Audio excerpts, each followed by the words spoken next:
Hello everyone. Now in this session we are going to discuss about the second phylum from the non-chordata, which is Coelenterata. We already have discussed the Porifera, which was the first phylum from the animal kingdom. Now this is the second phylum, which is Coelenterata. It is also called as Cnidaria. We have to understand why this is called as Cnidaria, or the Cnidaria name derived from which part of their body, right? So now see here, this is a very important part again. As compared to Porifera, this is thoda sa advanced hai, because now it's the second form of non-chordata. See what all organelles they have, उनके पास क्या क्या रहता है, defence के लिए क्या है, because nature has given each and every creature कुछ डिफेंस के लिए दिया है, फूड कैप्चर करने के लिए दिया है, लोकोमोशन के लिए दिया है. लाइकवाइज सी मैं एक छोटा सा डायग्राम आपको दिखा देती हूँ. लाइक फॉर एग्जाम्पल इसका एक बॉडी फॉर्म है which is the hydra. Hydra हमेशा सबस्ट्रेटम में रहेगा. Always remember Coelenterata जहां भी आएगा hydra याद रखना है, hydra and jellyfish याद रखना है. So now see ये उसके क्या रहते हैं, these are the tentacles.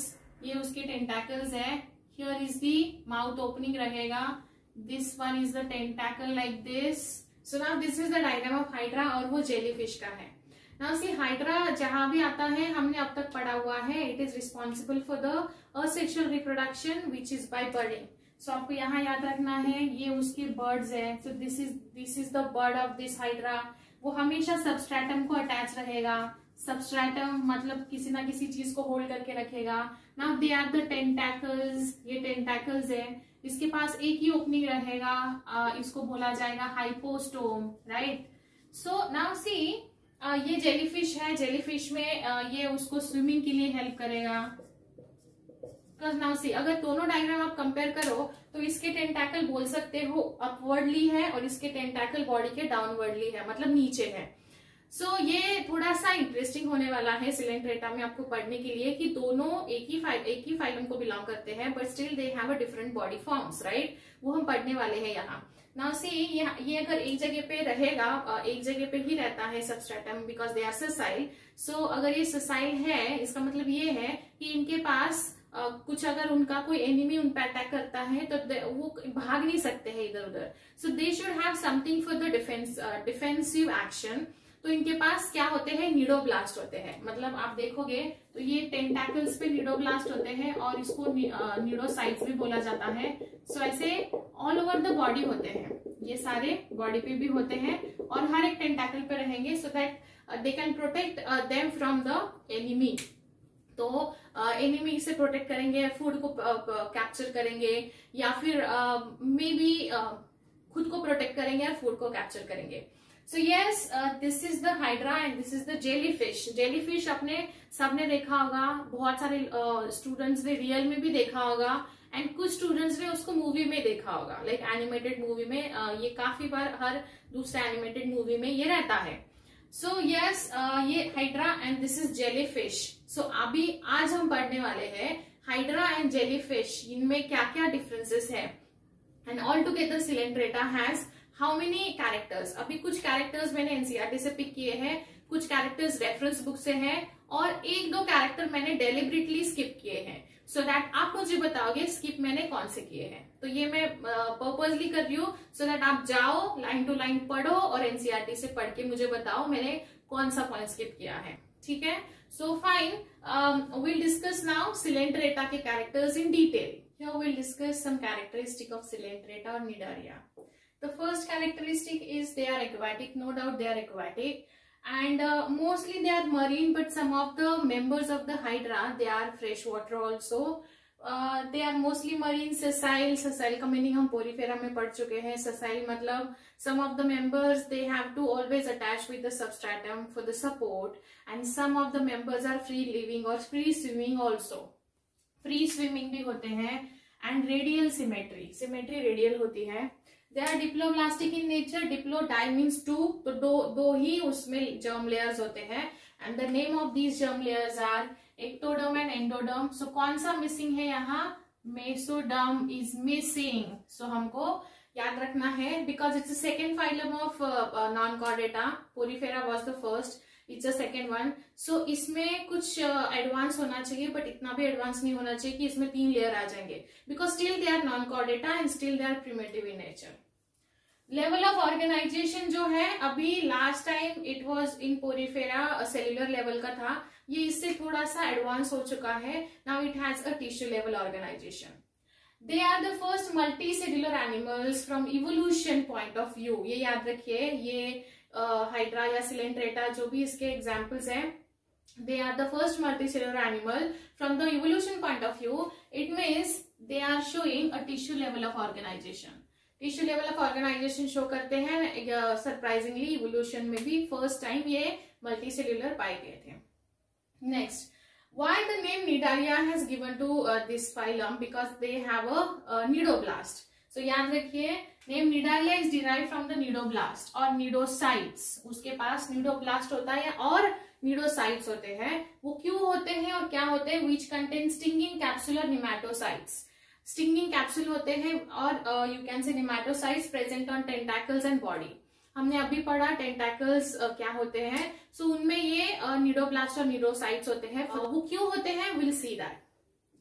Cnidoblast are used for anchorage. See ये निडोब्लास्ट का यहाँ फंक्शन दिया हुआ है. Cnidoblast use for anchorage, hold करके रखने के लिए. नेक्स्ट इज डिफरेंस, खुद को प्रोटेक्ट करना है या किसी अदर छोटे क्रिएचर पे अटैक करना है तो वो भी कर सकता है. And for capture of prey, again वही चीज है. सो बेसिकली ये निडोब्लास्ट इसके लिए बहुत इंपॉर्टेंट रोल प्ले करते हैं. ये 3 चीजों के लिए इसके लाइफ में कुछ चीज चाहिए थी सपोर्ट देने के लिए. सो इसके पास ये है. क्या है इसके पास? निडोब्लास्ट और निडोसाइट्स. अभी कभी मत भूलना. Central gastrovascular cavity with a single opening called hypostome. They have a single opening which is in the form of hypostome. याद रखिए, कंफ्यूजन क्रिएट मत करिए. हाइपोस्टोम के फॉर्म में एक ओपनिंग रहता है. Like earlier in Porifera it was like osculum था. याद आ रहा है कुछ? ऑस्क्यूलम था ऐसा. यहाँ ये ऑस्क्यूलम पोरीफेरा का था, यहाँ ऑस्क्यूलम, यहाँ हाइपोस्टोम है जो अभी हमने पढ़ा थोड़ी देर पहले. Now the next point is, see the digestion is intracellular and extracellular. Now you have to tell me the meaning of extracellular and intracellular digestion. Reproduction, दोनों reproduction पाए जाते हैं, sexual and asexual also. So asexual में budding, hydra, budding, ये दोनों अगर hydra आता है तो budding word अपने आप अपने दिमाग में क्लिक होता है, because ये हम right from the 8-9 स्टैंडर्ड से पढ़ते आए हैं. asexual reproduction में बर्डिंग जनरली हाइड्रा के पास होता है and it's a part of और it's a type of asexual reproduction. So hydra, budding, and they also have a power of regeneration. Regeneration का पावर होता है. सपोज उनके बॉडी से कोई पार्ट अगर डिटैच भी हो जाता है, ब्रेक हो जाता है, तो वो पार्ट वापस भी आ जाता है. They exhibit 2 basic body forms. इनके पास 2 बेसिक बॉडी फॉर्म्स होते हैं and this is a very important point from this phylum. पहला पॉइंट है पॉलिप और दूसरा पॉइंट है medusa. So polyp and medusa, they are the 2 you can say basic body forms in the Coelenterata. Now we'll discuss polyp and medusa in detail now. Just now we have discussed it exhibit 2 body forms, so polyp and medusa. So we'll see what is the meaning of polyp and medusa with their respective examples. Now see here, polyp means always remember polyp के कुछ characteristic है जो कि medusa से अलग है and medusa के कुछ कैरेक्टर्स है वो पॉलिप से अलग है. इसलिए मैंने दोनों का कंपैरिजन करके ही आपको पॉइंट्स दिए हैं सो दैट आप नोटबुक में अच्छे से लिख सकते हो उसको. नाउ पॉलिप के बारे में देखा जाए तो दे आर फिक्स्ड. लाइक जैसे ये हाइड्रा है और ये सबस्ट्रेटम को अटैच रहेगा. So this is the substratum, ये उसका सबस्ट्रेटम है. तो ये हमेशा सबस्ट्रेटम के साथ अटैचमेंट शो करेगा. सो वो फिक्स रहता है, ससाइल रहेगा. So it means they are fixed, मतलब दे आर ससाइल. ये ससाइल है. So on the other hand they are free swimming. ये ऑरिलिया जो है, जेली फिश, सबने देखा ही होगा अब तक jelly fish. So they are free swimming. ये फ्री स्विम करते हैं so that they don't have to attach with the substratum. They are free swimming. Now second point, they are cylindrical in shape. यहाँ देखो उसका shape आपको दिख रहा है, it is cylindrical in shape and they are umbrella shape. देखो उसका shape दिखाई दे रहा है, अम्ब्रेला, याद रखना. Third one is sense organs absent. इसमें सेंस ऑर्गन्स एब्सेंट होते हैं but it has all together 8 sense organ called statocyst and they are made for the equilibrium.